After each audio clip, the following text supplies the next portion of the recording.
કલાક ઠાકોરજીની સેવામાં બેસીએ તો કેવો આનંદ આવે. જો આ જ કૃપા છે.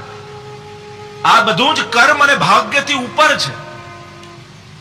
વિચાર કરો, કોઈ વ્યક્તિ હોય એનું દુર્ભાગ્ય ચાલતું હોય, ચારે બાજુ દુઃખ દુઃખ દુઃખ જ છે, દુર્ભાગ્ય છે, ખરાબ સમય ચાલે છે ને ચારે તરફ દુઃખ છે.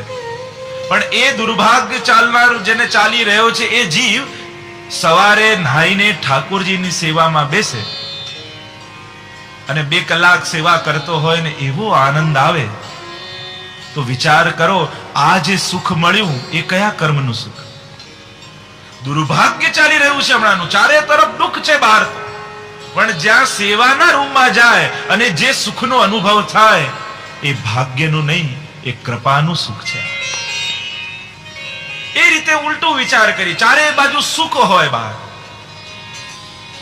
અને ઠાકોરજીની સેવામાં આવે, મિશ્રી ધરતો હોય અને આંખમાં જળજળી આવી જાય, એમ થાય પ્રભુ આટલું બધું સુખ છે છતાંય હું આપને સુખ નથી આપી શકતો.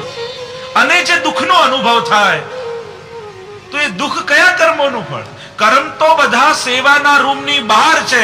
તેને કાળ કર્મ નવ બાંધે રે, યમતે શિર ધનુષન સાંધે રે, એવો માર્ગ શ્રી વલ્લભ વર્ણો જ્યાં નહીં પ્રવેશ વિધિ હરનો. આગળ ગોપાલદાસજી જ કહે છે,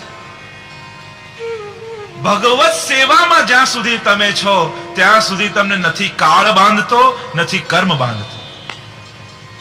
અને પ્રગટ આપણો અનુભવ છે, બધું જ દુઃખ બહાર છે. કર્મના પરિણામ જ્યાં ઠાકોરજીથી આપણે વિમુખ થઈએ ત્યાં બધું લાગે છે, સન્મુખતામાં નથી લાગતું. શ્રી ગોકુલમાં પ્રગટ પધાર્યા, સ્વજન કીધા સનાથ, એમ કહેતા પ્રથમ આખ્યાનને આપણે વિરામ આપીએ. આવો દ્વિતીય આખ્યાનમાં પ્રવેશ કરીએ. લક્ષ્મણ સુત શ્રી વલ્લભરાયજી, સ્મરણ કરતા દુષ્કૃત જાયજી, કલિજન તરવા નહીં અવર ઉપાયજી, યજ્ઞ પુરુષ હરિના શ્રુતિ ગુણ ગાયો. દ્વિતીય આખ્યાન રામકલીમાં ગાયો.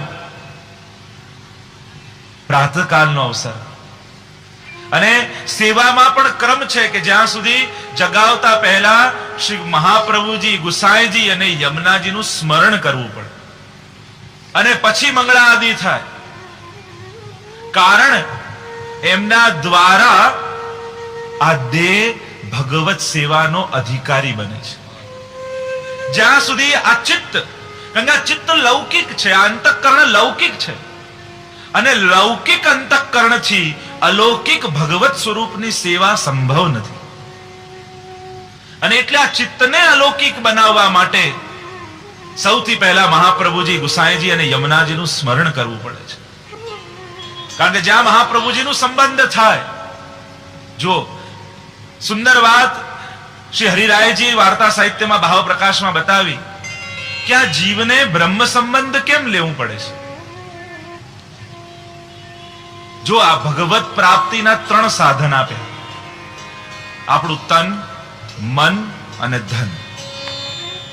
તનુજા, વિત્તજા, માનસ, 3 દ્વારા ભગવત સેવા કરવાની છે, આ ભગવત પ્રાપ્તિ થવાની છે. હવે આ 3 દ્વારા જો ભગવત સેવા કરવાની છે તો આપણું તન પણ લૌકિક છે, મન પણ લૌકિક છે અને ધન પણ લૌકિક છે. જો આ 3 લૌકિક હોય તો આ 3 લૌકિક વસ્તુથી અલૌકિક પ્રભુ કેમ પ્રાપ્ત થઈ શકે? તમારા સાધનો જ લૌકિક હોય તો આ લૌકિક સાધનથી અલૌકિક પુરુષોત્તમ કેમ પ્રાપ્ત થાય? કેમ રીઝે? સંભવ નથી. અને એટલા માટે બ્રહ્મ સંબંધ કરવામાં આવે છે. જો બ્રહ્મ સંબંધ કઈ ભગવાન મેળવવા માટે નથી. ભગવાન તો જેને બ્રહ્મ સંબંધ નહોતું એને પણ મળ્યા, હા, પણ જુદા ભાવે મળ્યા. બ્રહ્મ સંબંધ હોય તો જુદા ભાવની કૃપા થાય. મીરા, નરસિંહ મહેતા આદિ અનેક, તુકારામ, અનેક ભક્તો થયા, એને કઈ બ્રહ્મ સંબંધ નહોતું, કૃપા થઈ છે. પણ કૃપામાં પણ ફરક છે. કારણ કે જે ભાવ સાથે તમે ભગવત શરણે જાઓ એવા પ્રકારની કૃપા ઠાકોરજી કરે છે. તમે કયા ભાવ સાથે શરણે ગયા છો? તો બ્રહ્મ સંબંધ એટલા માટે લઈએ છે કે આ તન, મન અને ધન, આ 3નો ભગવત સંબંધ કરાવે છે. અને જે વસ્તુનો ભગવત સંબંધ એકવાર થાય એ વસ્તુ લૌકિક રહેતી નથી. તો આપણા આ ત્રણેય સાધનોને અલૌકિક બનાવવા માટે આપણે બ્રહ્મ સંબંધ લઈએ છીએ અને આ ત્રણેયનો ભગવત સંબંધ કરાવી ત્રણેયને અલૌકિક બનાવીએ છીએ કે હવે તમારા તન દ્વારા, ધન દ્વારા અને મન દ્વારા ઠાકોરજી તમારા પર કૃપા કરશે. કારણ એમાં અલૌકિકત્વ આવે. ભગવત સંબંધ થાય પછી લૌકિક વસ્તુ ન રહે. જે પણ વસ્તુ, એટલે આપણે ત્યાં વસ્ત્રજીની સેવા થાય છે કારણ કે ઠાકોરજી ધરેલા છે, કારણ કે ભગવત સંબંધ થયો. જેનો ભગવત સંબંધ થાય એ તદરૂપ થઈ જાય છે. તો પહેલા મહાપ્રભુજીનું સ્મરણ પ્રાતઃકાલ જે આ દ્વિતીય આખ્યાન વૈષ્ણવે સ્મરણ કરવું જોઈએ. શ્રી મહાપ્રભુજીનું અનુસંધાન કરે શું થાય? જય જય શ્રી વલ્લભ પ્રભુ વિઠ્ઠલેશ સાથે નિજ જન પર કરત કૃપા ધરત હાથ હે માં. જે વલ્લભની શરણે જાય તો ઠાકોરજી એના પર કેવી કૃપા કરે? રસિક ચરણ શરણ રહત હે બડ ભાગી જન. બહુ મહદ ભાગી હોય ને એને વલ્લભનું શરણું મળે. રસિક ચરણ શરણ રહત હે બડ ભાગી જન. અને જે વલ્લભની શરણમાં રહે તો ઠાકોરજી શું કરે? અપનો કર ગોકુલપતિ ભરત તાહી બાત. એને ઠાકોરજી પોતાનો કરી લે અને પોતાની બાથમાં ભરે. આવી કૃપા ઠાકોરજી કરે જેના ઉપર વલ્લભની કૃપા. દયારામભાઈએ પણ કહ્યું, જે જન પર વહાલ ઘણું વ્રજપતિને આવે. જે જન પર વહાલ ઘણું વ્રજપતિને આવે તેને મુખ શ્રી વલ્લભ નામ જપ બતાવે. જેના ઉપર ઠાકોરજીને અતિશય વાલ આવી જાય, અતિશય પ્રેમ આવે, એને વલ્લભના સ્વરૂપમાં પ્રીતિ કરાવે.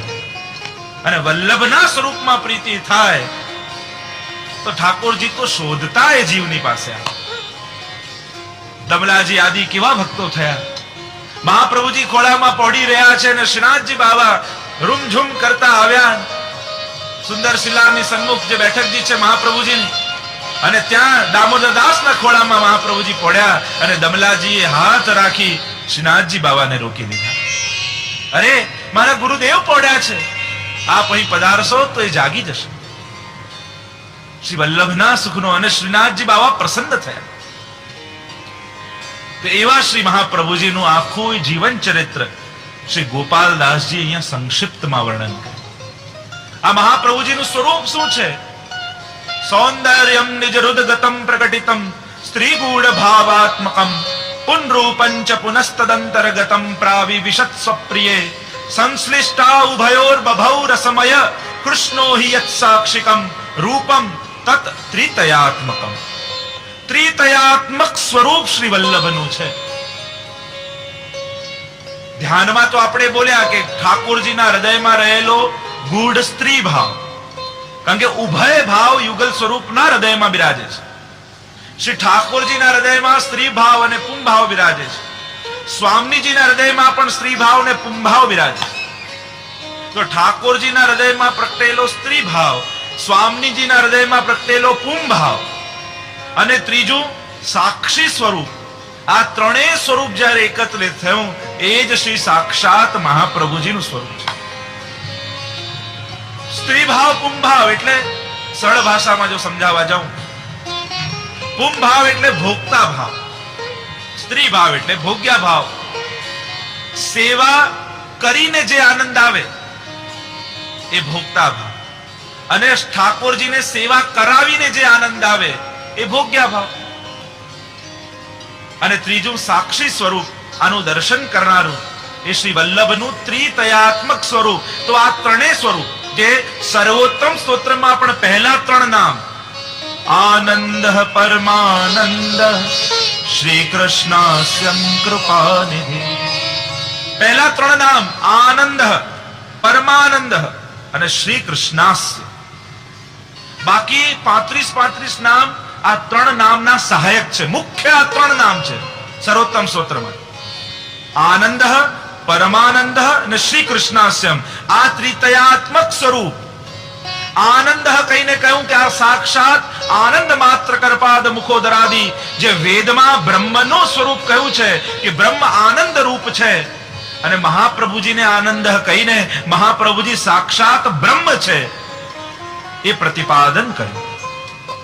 બીજું કહ્યું પરમાનંદ, આનંદને જે માણે એ પરમાનંદનો અનુભવ કરે. તો ઠાકોરજીને કોણ માણી શકે છે? તો કહ્યું શ્રી સ્વામિનીજી. તો પરમાનંદ કહીને શ્રી સ્વામિનીજી શ્રી સાક્ષાત મહાપ્રભુજીનું સ્વરૂપ છે એમ કહ્યું. બીજું સ્વરૂપ મહાપ્રભુજીનું શ્રી સ્વામિનીજીનું સ્વરૂપ. અને ત્રીજું શ્રી કૃષ્ણાસ્ય, કૃષ્ણ આસ્ય, શ્રી ઠાકોરજીનું મુખારવિંદનો અવતાર, જે આ બંને યુગલ સ્વરૂપની લીલાઓનું અવિરત દર્શન કરીને પાન કરે છે એવું સાક્ષી સ્વરૂપ લીલાનું એ શ્રી મહાપ્રભુજીનું તૃતીય સ્વરૂપ. તો આ ત્રણેય સ્વરૂપનું વર્ણન આ પ્રથમ ટૂંકમાં ગોપાલદાસજીએ કહ્યું. જો લક્ષ્મણ તો સુત શ્રી વલ્લભ રાય, તો આ લીલામાં રાય એટલે રાજા કોણ છે? તો રાય કહીને કહ્યું કે સ્વામીજી એ આ નિત્ય લીલાના રાજા છે, અધિપતિ એ છે. તો વલ્લભ રાય શબ્દ વાપરી કહ્યું એ સ્વામીજીનું સ્વરૂપ છે. સ્મરણ કરતા દુષ્કૃત જાય છે. તો મહાપ્રભુજીનું એક નામ સર્વોત્તમ સ્તોત્રમાં આવે છે સ્મૃતિ માત્રાર્તિ નાશન. સ્મરણ કરવા માત્રથી આરતીનો નાશ કરનારા શ્રી મહાપ્રભુજી છે, તો એ આચાર્ય સ્વરૂપ બતાવ્યું. ત્રીજું મહાપ્રભુજીનું સ્વરૂપ સાક્ષાત પુરુષોત્તમનું, તો કહ્યું યજ્ઞ પુરુષ હરિના શ્રુતિ ગુણ ગાય. એ યજ્ઞ પુરુષ કોણ? એ બ્રહ્મ. અને કહ્યું એ જ શ્રી મહાપ્રભુજી છે. એમ મહાપ્રભુજીના ત્રણેય સ્વરૂપ, પુરુષોત્તમ સ્વરૂપ, સ્વામીજી સ્વરૂપ અને આચાર્ય સ્વરૂપ, આ ત્રણેયનું પ્રતિપાદન અહીંયા. રૂપમ તત્ત્રિતયાત્મકમ, ત્રિવિધ સ્વરૂપ મહાપ્રભુજીના, એક વિરહાત્મક, બીજું રસાત્મક અને ત્રીજું ભાવાત્મક. મહાપ્રભુજીનું વિરહાત્મક સ્વરૂપ એ સાક્ષાત વલ્લભનું સ્વરૂપ, સાક્ષાત વલ્લભનું સતત વિરહમાં જે છે. વિરહ એનો શબ્દ વિચ્છેદ કરીએ તો વિશિષ્ટ પ્રકારનો રહ એટલે એકાંત, એની ચર્ચા વધારે. તો વિરહાત્મક સ્વરૂપ એ શ્રી વલ્લભનું. વલ્લભનું બીજું સ્વરૂપ રસાત્મક, એ સાક્ષાત શ્રી ગુસાઈજીનું સ્વરૂપ. અને વલ્લભનું ભાવાત્મક સ્વરૂપ એ શ્રી દમલાજીનું સ્વરૂપ. આ ત્રિવે રૂપમ તત્ત્રિતયાત્મકમ પરમભિધેયમ સદા વલ્લભમ. તો લક્ષ્મણ સુત, મહાપ્રભુજી કોના સુત છે? કોને ત્યાં મહાપ્રભુજી પ્રગટે? લક્ષ્મણ ભટ્ટજીને ત્યાં. ભટ્ટ એટલે બ્રાહ્મણોમાં જે સર્વોત્તમ હોય એને ભટ્ટ કહેવાય. તો સર્વોત્તમ તરફ જેનું લક્ષ અને મન છે ત્યાં જ મહાપ્રભુજીનું પ્રાગટ્ય થાય. એટલે લક્ષ્મણ ભટ્ટજીને ત્યાં પ્રાગટ્ય. જેનું લક્ષ સર્વોત્તમ કોણ છે? પ્રભુ. સર્વોપરી કોણ છે? શ્રી સ્વામિનીજી.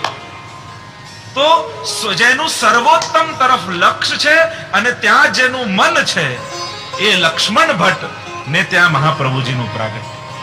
તો લક્ષ્મણ ભટ્ટ શ્રી વલ્લભરાય. આ લક્ષ્મણ ભટ્ટજી એ સાક્ષાત વસુદેવજીનો અવતાર છે, અને એને ત્યાં શ્રી મહાપ્રભુજીનું વલ્લભરાયજી. શ્રી વલ્લભ કોણ? વલ્લભનો એક અર્થ તો થાય અતિ પ્રિય જે છે વલ્લભ, એક અર્થ થાય વદલભ, જે વાણી દ્વારા લાભ આપવા માટે પધાર્યા છે. મહાપ્રભુજીનું કાર્ય જ ભૂતલ પર આ છે. ભગવત મુખારવિંદનો અવતાર છે, અને એટલે વાણી દ્વારા આ જગતને પાવન કરવાની છે. બસ વેણુ ગીત પુનઃ યુગલ ગીત કી રસબર ખાબર ખાય, પ્રગટ ભય માર્ગ રીત દિખાય. મહાપ્રભુજીનો ભૂતલ પર પધારવાનો ઉદ્દેશ્ય છે કે વાણી દ્વારા જીવોનું ભાવ સિંચન કરવું. સાક્ષાત મહાપ્રભુજીનો અવતાર શ્રી વલ્લભરાયજી, અને કેવા છે? સ્મરણ કરતા દુષ્કૃત જાય. જે જીવ સ્મરણ કરી લે વલ્લભનું, સમસ્ત પાપોમાંથી નિર્મૂળ થઈ જાય, સમસ્ત અપરાધોમાંથી છૂટી જાય. આપનું સ્મરણ માત્ર, આ વાર્તા પ્રસંગમાં આવે છે, અડેલમાં સજાતી બાઈ રહેતી મહાપ્રભુજી. સજાતી.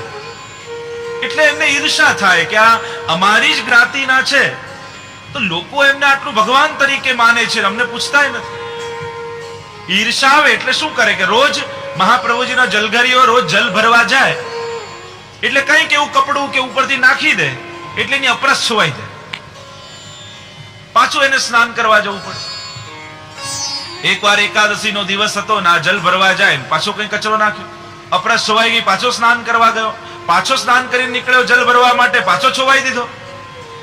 આમ ઘણી બધી વાર થયું એટલે પેલો જલઘરીઓ કંટાળ્યો અને ગયો મહાપ્રભુના શરણમાં અને કહ્યું, જયરાજ આપના એ સજાતીય છે, આપનાથી દ્વેષ રાખે છે ને હું જ્યાં જલ ભરવા જાઉં મારી અપરસ છોડાવી દે છે એટલે મારે વારે ઘડી સ્નાન કરવા જવું પડે, આપ કઈ કૃપા કરો. મહાપ્રભુજીએ કહ્યું કે હવે જે કંઈ પણ નાખે ને મારી પાસે લઈ આવો. અને જ્યાં જલઘરીઓ નીકળ્યો અને જોયું આમણે જે હાથમાં કઈ કપડું હતું નાખ્યું જોરથી, આની અપરસ સુવાઈને કપડું લઈને મહાપ્રભુજી પાસે આવ્યો, નાનકડો ટુકડો, અને મહાપ્રભુજીને કહ્યું કે જો આ મારા પર નાખ્યું છે. અને શ્રી વલ્લભ તો કેવા છે, સ્મરણ કરતા દુષ્કૃત જાયજી. શ્રી મહાપ્રભુજીએ એ જ કપડાની વાટ બનાવી અને વાટ બનાવીને ઠાકોરજીની સન્મુખ એનો દીવો સળગાવ્યો. જેમ જેમ વાટ સળગતી ગઈ એમ એ માજીના હૃદયમાં રહેલા બધા જ અપરાધો બળી ગયા અને શુદ્ધ થઈ ગયા. હૃદયમાં તાપ થયો, અરે હું કોનો અપરાધ કરતી હતી, દોડતા આવ્યા અને શ્રી મહાપ્રભુજીના શરણે પડ્યા. સ્મરણ કરતા દુષ્કૃત જાય. જે શ્રી વલ્લભનું સ્મરણ કરી લે, વલ્લભનો આશ્રય કરી લે, મહાપ્રભુજી કેવા છે એ પરિશુદ્ધ જીવને કરી લે. આપણે ત્યાં કહ્યું કે સ્મરણ કરતા દુષ્કૃત જાય. તો સ્મરણ શું છે? નામ જપવું એ તો જાપ છે. સ્મરણની વ્યાખ્યા સુબોધરીમાં મહાપ્રભુજીએ સુંદર આપી કે સ્નેહાત અપ્રયત્ન વિચાર ઇતિ સ્મરણ. જે સ્વાભાવિક હોય એ સ્મરણ, કરવું પડે તો જાપ છે, એ તો એમનું ધ્યાન છે, એ તો એમની યાદ છે. સહજ જે હૃદયમાંથી ઉમટે એને સ્મરણ કહેવાય. તો એ સ્મરણ ક્યાંથી પ્રગટ થયું? શુદ્ધ સ્નેહમાંથી સ્મરણ પેદા થાય છે. કોઈનામાં આપણું ચિત્ત લાગેલું હોય તો એને યાદ કરવો નથી પડતો, એની સુધી તો સ્વતઃ આવે છે. અત્યારે આ લોકો, ઘણા લોકો પૂછે, અમારું ઠાકોરજીની સેવામાં મન નથી લાગતું, શું કરીએ? જે કરશો મન એમાં લાગશે પણ સેવામાં નહીં લાગે. જે ઉપાય બતાવીશ એ મન એમાં જ લાગી જશે. હા, પણ એવું જયારે લાગતું હોય કે બિલકુલ સેવામાં ઉદ્વેગ જ રહેતો હોય તો બને તો સર્વોત્તમજીનો પાઠ કરવો. વિનિયોગો ભક્તિ યોગ પ્રતિબંધ વિનાશન. ભક્તિમાં આવતા પ્રતિબંધનો જો કોઈ નાશ કરે તો સર્વોત્તમ સ્તોત્રનો પાઠ જીવે કરે. પણ મન નથી લાગતું, કારણ એક જ છે, ત્યાં પ્રેમનો અભાવ છે. જેમ કોઈ માં હોય અને પોતાના ઘોડિયામાં એના બાળકને સુડાઈને બીજે રસોડામાં કામ કરતી હોય, એ બધું કરતી હશે, ઘરની સફાઈ, રસોડાનું કામ, પણ એનું ધ્યાન તો એ ઘોડિયા પર જ હશે જ્યાં બાળકને સુડાઈને આવી છે. એનું ચિત્ત તો ત્યાં જ હશે, કારણ ત્યાં પ્રેમ છે. અને જ્યાં પ્રેમ આવે ત્યાં પ્રયત્ન ગૌણ થઈ જાય અને સ્વાભાવિકતા આવી જાય. જેટલું મન લગાવવાની કોશિશ બળ કરશો એટલું મન વધારે ભાગશે. પ્રેમ પ્રગટાવો તો સ્મરણ કરતા દુષ્કૃત જાયજી. વલ્લભના ચરણોમાં અનુરાગ થશે તો સ્મરણ કરવું નહીં પડે, સ્મરણ જ થયા કરશે. પછી એ નીકળી જશે કે કેટલી માળા ફેરવવી, 3 કરવું, 5 કરવું કે 11 કરવું. માળા ફેરવવામાં તો શું જાય, ઘણા આમ ફેરવે, ઘણા આમે ફેરવી લે, 108 આમે થઈ જાય. માલા મુझसे લડ પડી કાહે ફિરાવે મોહે, જો મન ફેરે આપના તો હરી મિલાવું તો હે. તારું મન ફેરવી નાખ તો આપણે મને ફેરવે રાખે છે, તારું મન ફેરવ તો તને ઠાકોરજી મેળવી દે. સ્મરણ કરતા દુષ્કૃત જાય. તો દુષ્કૃત આવ્યા ક્યાંથી? બ્રહ્મ સંબંધ લીધું તો બધા દોષો નિર્મૂળ થઈ ગયા. આપણે ત્યાં તો કહેવાય છે કે બ્રહ્મ સંબંધ લે તો નવો જન્મ થાય છે. વાર્તામાં પ્રસંગ આવે છે ને કે પેલા ચમાર હતા અને ગુસાઈજી દ્વારિકા પધાર્યા. દ્વારિકા પધારી રહ્યા હતા અને ત્યાં મુકામ કર્યો અને આણે ગુસાઈજીના અલૌકિક સ્વરૂપનું દર્શન કર્યું અને ગુસાઈજીની શરણે આવ્યા, વિનંતી કરી કે જયરાજ મને શરણે લો. ગુસાઈજી કહું તને શરણે તો લઉં, પણ એક શરત, આજ પછી કોઈ જીવ હિંસા તું નહીં કરે. એ વચન મને આપ તો તને બ્રહ્મ સંબંધ કરાવ. વચન આપ્યું, આજ પછી ક્યારે જીવ હિંસા હાથોથી નહીં થાય. અને મહા ગુસાઈજીએ કૃપા કરીને એમને શરણે લીધા અને એવું જીવન પરિવર્તન થયું, બધા જ દોષો નિર્મૂળ થઈ ગયા. એક બ્રાહ્મણની જેમ રહેવા લાગ્યા, બ્રાહ્મણની જેમ સવારથી સાંજ સુધીનો ક્રમ થઈ ગયો. તો ગામના બ્રાહ્મણોને ઈર્ષ્યા આવી. એમને થયું કે બ્રાહ્મણ શુદ્રની જેમ રહી શકે, પણ શુદ્ર બ્રાહ્મણની જેમ ના રહી શકે. જઈને રાજાને ફરિયાદ કરી અને રાજાને કહ્યું કે આ શુદ્ર છે અને બ્રાહ્મણની જેમ રહે છે. દૂધમાંથી છાસ બની શકે, પણ છાસનું પાછું દૂધ ન થાય. રાજાને જઈને ફરિયાદ કરીને રાજાએ કહ્યું કે બોલાવો એને. અને રાજાની પાસે આવ્યા વૈષ્ણવ. રાજાએ કહ્યું કે આ બ્રાહ્મણો કહે છે કે તું શુદ્ર હોવા છતાં બ્રાહ્મણની જેમ રહે છે. બ્રાહ્મણોએ કહ્યું કે દૂધનું છાસ થાય, પણ છાસનું દૂધ ન બને. વૈષ્ણવે કહ્યું કે જો ગુસાઈજીની કૃપા થાય ને તો છાસનું દૂધ થાય. લાવો પરીક્ષા કરી લો. રાજાએ છાસનો લોટો મંગાવ્યો, આ વૈષ્ણવના હાથમાં આપ્યો. વૈષ્ણવે હાથમાં લીધું ને ગુસાઈજીનું સ્મરણ કર્યું. હે ગુસાઈજી પ્રભુ ચરણ, જો બ્રહ્મ સંબંધ દ્વારા બધા જ દોષો જો નિર્મૂળ થઈ ગયા હોય મારા, તો આપ કૃપા કરીને બતાવો. અને ઇતિહાસ લખે છે કે એ સમયે છાસમાંથી રાજાએ જ્યાં પીધું તો દૂધ બની ગયું. શ્રી વિઠ્ઠલનાથ વિચારે રે તેને પ્રગટ પદાર્થ ચારે. જેને પર ગુસાઈજીની કૃપા થાય. એ સમયે ગુસાઈજીએ કેવી ક્રાંતિ સમાજમાં કરી.